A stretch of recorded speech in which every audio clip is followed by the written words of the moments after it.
नमः नमः नमः।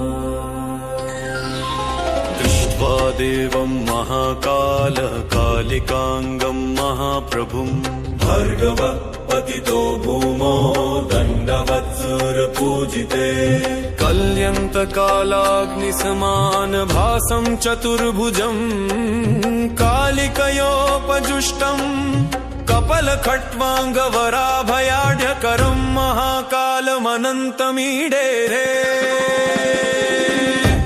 नमः परमरूपाय परामलस्वरूपिणे नियतिप्राप्तदेहाय तत्त्वरूपाय ते नमः।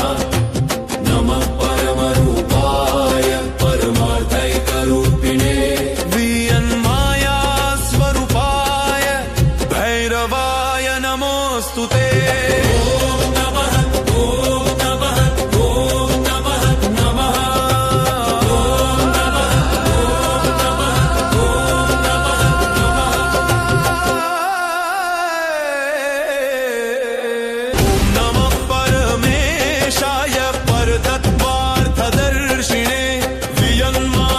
धीशाय धीविचित्राय शम्भवे त्रिलोकेशाय गूढाय सूक्ष्माय व्यक्तरूपिणे पराकाष्ठादिरूपाय पराय शम्भवे नमः।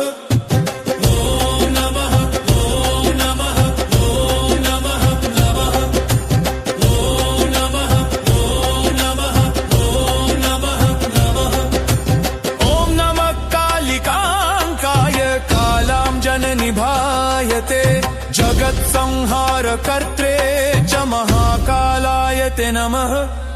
नमो उग्राय देवाय भीमाय भयदायिने महाभयविनाशाय सृष्टिसंहारकारिणे नमः।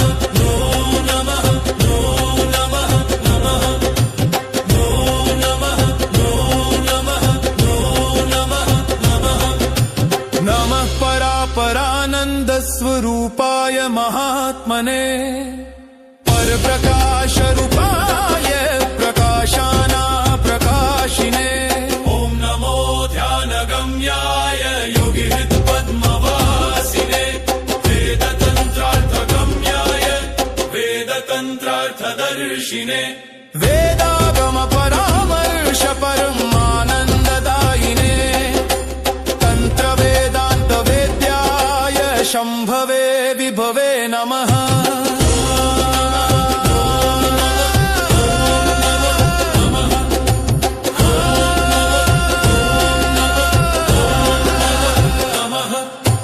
धियं प्रचोदकं यत्तु परमं ज्योतिरुत्तमं तत्प्रेरकाय देवाय परमज्योतिषे नमः। गुणाश्रयाय देवाय निर्गुणाय कपर्दिने अतिस्थूलाय देवाय यतिसूक्ष्माय ते नमः। त्रिगुणाय त्र्यधीशाय शक्तित्रितयशालिने नमस्त्रिज्योतिषे तुभ्यं त्र्यक्षाय च त्रिमूर्तये नमः।